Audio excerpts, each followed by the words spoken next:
तो चलिए दोबारा लौटते हैं। बीएलए पे हम चर्चा कर रहे थे, बलूचिस्तान पे। तमाम मेहमान अभी भी हमारे साथ बने। माफी चाहूंगा सभी मेहमानों से, थोड़ा सा मुद्दा इतना संवेदनशील था कि हमें वहां पे लाइव जाना पड़ा। श्रुति जी, आपकी तरफ मैं रुख कर रहा हूं। श्रुति जी, किस तरह से देखें ये बलूचिस्तान का सारा जो अभी एक के बाद एक घटनाक्रम देखने को मिल रहे हैं, और उसमें यही चीज हमें सामने आ रही है कि बलूचिस्तान के लड़ाके ये कह रहे हैं कि हम आजाद होने को तैयार हैं, हम पाकिस्तानी सेना को हर रोज पटकनी दे रहे हैं। क्या पूरी दुनिया समझ रही है कि बलूचिस्तान के अंदर जुल्म हो रहा है, लेकिन कोई उनके लिए आवाज नहीं उठा रहा है भारत के अलावा? श्रुति जी जी कोई तो नहीं। अफगानिस्तान तो एक और है। हम दो मुल्क हैं। अफगानिस्तान तो उनको हथियारों की तरह से भी मदद कर रहा है, ट्रेनिंग, उनको रिफ्यूज के लिए भी मदद कर रहा है। जो लेटेस्ट वेपन्स जिनकी बात हुई है कि जिससे जिससे घबरा कर पतलूने हवा में टांगते हुए छोड़ते हुए जो गए हैं आप पाकिस्तानी आर्मी के लोग वहाँ से इन 14 शहरों से, तो वहाँ पर भी जो हथियार यूज़ हुए वो माना जा रहा है कि जो यूएस हथियार छोड़ के गए हुए थे अफगानिस्तान के अंदर, वो हथियार शायद इन लोगों के हाथ लग गए थे। तो इन्होंने वो इस्तेमाल किया है, जितना अभी जो पब्लिक रिपोर्ट्स जो आ रही हैं उसके हिसाब से, और इसीलिए पाकिस्तान घबराया हुआ भी है। और उन्होंने इमिडिएटली जो 145 लोगों को हमने मार दिया है वगैरह ये जो किया है, जो रिपोर्ट्स उसकी भी आई हैं, उसके अंदर ये बहुत साफ तरह से बताया जा रहा है कि जो उठागर्दी करते हैं ना, कि वहाँ से उठा के ले जाते हैं जो वहाँ के यंग बच्चों को, उनको अपनी हिरासत में जो टॉर्चर के बाद मार दिया जाता है, उनके शवों को दिखाकर बोला जा रहा है कि ये देखो, ये हमने इतने सारे लोगों को मार दिया है। वहाँ ड्रोन्स वगैरह को यूज़ करके उन्होंने जो है फिर से काफ़ी सारे शहरों को अपने काबू के अंदर वापस ला दिया। पर फिर भी सच्चाई नहीं छुपती कि 40 घंटे तक ये 14 शहर और कई नेशनल हाईवेज पाकिस्तान के बलूचिस्तान की आर्मी अपने आप कंट्रोल कर रही थी, एडमिनिस्टर कर रही थी। इनको दहशतगर्द का जो दर्जा दिया जा रहा है, सिर्फ पाकिस्तान से नहीं, यूएस भी बोलता है, चाइना भी बोलता है, यूके भी बोल रहा है, और यूरोपियन यूनियन भी इनको टेररिस्ट ऑर्गेनाइजेशन मानती है। इनफैक्ट अगर दुख की बात यह है कि गल्फ नेशंस जो हैं उनमें भी बहुत सारे जो हैं वो इनको टेररिस्ट ऑर्गेनाइजेशन का दर्जा देते हैं, ना कि इनकी पीड़ा को समझते हैं।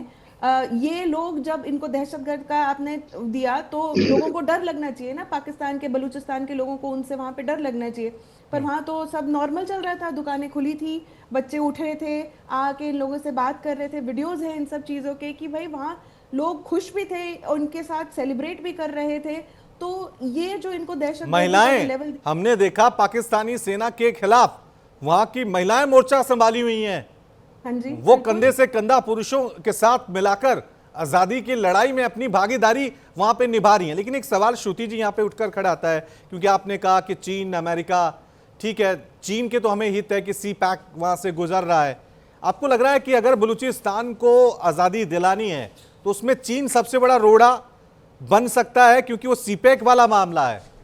जी, कई बिलियन डॉलर, 60 बिलियन तो सिर्फ सीपैक के, और जो लोन्स वगैरह दिए हैं उसको अगर हम मिला लें तो शायद 100 बिलियन बोलना कुछ गलत बात नहीं होगी, कि चाइना के अटके हुए हैं पाकिस्तान के अंदर।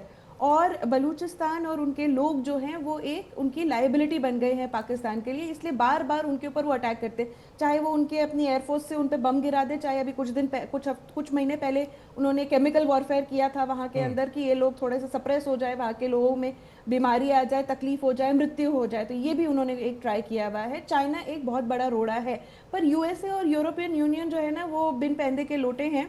अगर उनको लगता है कि कल को उनको चाइना के साथ मुठभेड़ करनी है, तो हो सकता है सडनली जो बीएलए जिनको इन्होंने टेररिस्ट का टैग दिया है, दहशतगर्द का टैग दिया है, वो उनको हटा के उनको आज़ादी के सेशन। हालांकि अब पूरी दुनिया समझ रही है। मेहरान साहब, आपकी तरफ मैं रुक कर रहा हूं। पूरी दुनिया समझ गई है, अमेरिका हो, यूरोप हो, इन सबको अपने हथियार बेचने हैं। जहां जितना संघर्ष होगा ये उतना फायदा अपना उठाते हैं, अपना फायदा देखते हैं, अपने डॉलर का वर्चस्व देखते हैं, अपना फायदा देखते हैं। तो अभी आपको किन किन मुल्कों से, भारत तो है ही, हमेशा आपके साथ खड़ा हुआ है शुरू से लेकर, लेकिन आपको फिर भी लग रहा है कि आपको जरूरत है अभी, क्योंकि आपके लड़ाके जिस तरह से पाकिस्तान से लड़ रहे हैं उसने पूरी दुनिया को हैरान कर दिया है। जो पाकिस्तान हमेशा ऑपरेशन सिंदूर के बाद बड़े झूठे झूठे दावे करता था, उसे उसी के घर के अंदर बलूच लड़ाकों ने पानी पिला दिया है, चारों खाने चित्त कर दिया है।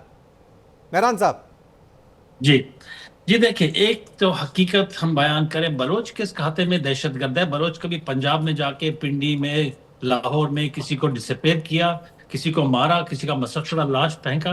वो तो पंजाब जा ही नहीं सकते, ना उनको पंजाब जाने का शौक है। बात बलोच अपने मादरे वतन का दिफा कर रहा है एक इलीगल ऑक्यूपायर से। दहशतगर्द टेररिस्ट स्टेट तो पाकिस्तान है, जो इलीगली ऑक्यूपाई किया है हमारा मुल्क। और ये मुल्ला अल मुनीर बिन मार्शल जो है, ये इसने वो फितना उल शैतान जो पाले हुए हैं ये सियासतदान, उनके बातों को देखें। कल बलूचिस्तान में यही चर्चा चल रहा था कि बलोच पश्तून का तजाद अभी स्टार्ट करने वाले हैं। इनके अचकजई साहब हैं, ऑनरेबल थे कल तक, लेकिन इनके जो करतूत हैं, जो इनका लैंग्वेज इस्तेमाल किया, अभी बलोच और पश्तून का तजाद करने में कोशिश कर रहे हैं। ये टोटल हमको इंटरनेशनल सपोर्ट चाहिए, रीजनल स्ट्रेटेजिक रीथिंकिंग। ये डिस्टेबलाइजेशन है रीजन का, ये रीबिल्डिंग ऑफ द रीजन है। हमको इस साम को मारना चाहिए। It's in the benefit of the whole nation of Balochistan and the region. तो बिल्कुल अफगानिस्तान, इंडिया और होपफुली और पीपल भी ऑन बोर्ड आएंगे और फोर फ्रंट पे आएंगे बलूचिस्तान की तहरीक के हेल्प में। हम be looking forward to that. Periyar sahab, आपकी तरफ मैं रुक कर रहा हूं, क्योंकि अभी हमने पाकिस्तान के रक्षा मंत्री, उनका बयान सुना था। उन्होंने कहा कि बलूच लड़ाकों के पास ऐसे हथियार है जो हमारे पास भी नहीं है। तो अभी जो ये फाइट देखी होगी आपने, ऑपरेशन हिरॉफ आपने सुना होगा नाम, इसमें ज़रा बताएं अपने डिफेंस एक्सपर्ट के लिहाज से कि कैसे ये बलूच लड़ाके जो महज कुछ संख्या में है, इतनी बड़ी आर्मी पर भारी पड़ रहे हैं। देखिए, इसमें दो चीजें बहुत मायने रखती हैं। पहला होता है लोकल सपोर्ट। कोई भी ऑपरेशन में आपको लॉजिस्टिक्स की जरूरत होती है। हाइड आउट्स होते हैं, फाइनेंसेस के साथ में दूसरे लॉजिस्टिक्स होते हैं, और इंफॉर्मेशन कलेक्ट करने के लिए, इंटेलिजेंस के लिए होते हैं। तो कोई भी ऑपरेशन तब तक सक्सेसफुल नहीं होता है जब तक उसमें लोकल इंटेलिजेंस और सपोर्ट नहीं हो। बांग्लादेश लिबरेशन में भी वहाँ की जो लोकल मुक्ति वाहिनी और लोगों का जो फुल आर्म सपोर्ट था मुक्ति वाहिनी को, उसी वजह से ये संभव हुआ था कि 6 महीने तक मुक्ति वाहिनी लड़ी, और उसके बाद 16 दिन के अंदर भारतीय फौजों ने जो है वो पूरे ईस्ट पाकिस्तान, उस वक्त जो बाद में बांग्लादेश हुआ, उसमें पाकिस्तान के आर्मी के सारे ऑपरेशन फेल करके 1 लाख लोगों को सरेंडर करवाया। तो यहाँ पर एक पहली चीज है कि इनको लोकल सपोर्ट है। वो लोग बलूच जो है वो काफी पैट्रियोटिक हैं, और वो जिस तरह से उनका दमन पाकिस्तान ने किया, वो कभी पाकिस्तान ने ना बलूच को अपना माना, ना बलूच ने पाकिस्तान को अपना माना। हम भी तो बात कर रहे हैं बलूचिस्तान बलूच की कह रहे हैं, हम ये थोड़ी कह रहे हैं कि पाकिस्तान के किसी प्रोविंस में ये बात हो रही है। तो पहली बात तो ये है। दूसरा, जैसे हमारे मेरे एस्टीम पैनलिस्ट ने अभी, मैडम ने बताया था, अफगानिस्तान का सपोर्ट तो कोई भी उसमें किसी एक जो नियरेस्ट लोकेशन होती है, अगर मुक्ति वाहिनी कर सकी तो उसके लिए ये था कि भारत की ज्योग्राफिकल सीमाएं जो थी वो बांग्लादेश से या ईस्ट पाकिस्तान से चारों तरफ से लगी हुई थी, तो ये सपोर्ट उसको प्रोवाइड करना इजी था। आज हम जो है बलूचिस्तान में डायरेक्ट अगर हम चाहें तब भी नहीं कर सकते, सिवाय इसके कि ऑपरेशन सिंदूर जैसा मैसिव ऑपरेशन करके उसको टेक्टिकल सपोर्ट या उसको लोकल उनको डिस्ट्रॉय करें। तो लोकल सपोर्ट के साथ में अगर लॉजिस्टिक्स कहाँ से आना है, तो उसके लिए अफगानिस्तान या ईरान का उसमें इन्वॉल्वमेंट होना बहुत जरूरी हो जाता है कि वहीं से ये होगा। तो अफगानिस्तान इसमें हो सकता है वो रोल प्ले कर रहे हो, इसकी कोई ऑथेंटिक तो कोई इन चीज़ों की होती नहीं, वो तो बाद में ही डिसाइफर होते हैं इस तरह के जो ऑपरेशंस होते हैं। बट डेफिनेटली उनको सपोर्ट तो मिल रहा है, बिना सपोर्ट्स के ट्रेनिंग नहीं होती है। और जो मैं बार बार कह रहा हूँ कि इनका जो सबसे बड़ा चेंज हुआ है, जो पैराडाइम शिफ्ट हुआ है, वो इनकी जो इंटेलिजेंस विंग है, ज़ेराब, जो cyber intelligence research and analysis bureau जो है, जिस तरह से उसका ऑर्गेनाइजेशन हुआ है और जिस तरह से वो ऑपरेट कर रहे हैं, इंटेलिजेंस कलेक्ट कर रहे हैं, लोगों से सपोर्ट्स कर रहे हैं, और उनके जो ये स्पेशल टेक्टिकल ऑपरेशंस हैं और फतेह स्क्वाड है, उन सबको वो इंफॉर्मेशन देते हैं और साइमल उसमें चलते हैं। इसके अंदर तमाम तरह के जो लेटेस्ट गैजेट्स होते हैं किसी भी इंटेलिजेंस ऑपरेशंस को चलाने में, चाहे वो सिग्नल वॉरफेयर के हो, आईटी कलेक्शंस हो, इंफॉर्मेशन को डाटा एनालिसिस करना हो, उसको नेविगेशन से मूव कराना हो, 1 to 1 करना, तो ये इस तरह की जो ट्रेनिंग इनको मिली है, डेफिनेटली ये इसमें आईटी एक्सपर्ट्स का रोल है। चाहे वो अफगानिस्तान में तो इतना आईटी एक्सपर्ट रहे नहीं, हो सकता है कि जो बलूच जो दूसरी कंट्रीज में सेटल हैं उनके सपोर्ट इसमें इस तरह के नेटवर्क को डेवलप करने में मिल रहा है। तीसरा ये भी हो सकता है कि कोई कंट्री जो है, जो अभी सामने नहीं आया है, वो उनको इस तरह के ऑपरेशंस के लिए सपोर्ट कर रहा है। वो हो सकता है साउथ ईस्ट एशिया से हो सकता है मिडिल ईस्ट से हो। बट लॉजिस्टिक जो लॉन्चिंग पैड होगा वो तो अफगानिस्तान या ईरान से ही हो सकता है। और भारत का इन्वॉल्वमेंट इसमें जो हमारी जो पॉलिसीज हैं उसमें पाकिस्तान पॉलिसी को हमें रिवाइज करने का बहुत ही टाइम आ गया है। आप अभी जैसे पैनलिस्ट कह रही थी कि इसमें अमेरिका कभी भी ढुलमुल हो सकता है। मैं नहीं समझता हूं कि अमेरिका जो है इमीडिएटली बलूच के सपोर्ट में आएगा, क्योंकि उनको पाकिस्तान चाहिए। पाकिस्तान उनको भारत को कंट्रोल करना है। अमेरिका कितनी दोस्ती दिखाए वो भारत को लिबर्टी नहीं देगा। बिल्कुल उससे वह पाकिस्तान में रख के वो रशिया को कंट्रोल करते, सेंट्रल एशिया को करते, उनके लॉन्चिंग पैड ईरान वगैरह है, या मिडिल ईस्ट में कोई उनको ऑपरेशंस करना है तो पाकिस्तान उनको सपोर्ट करेगा, वहां बेस बनेंगे।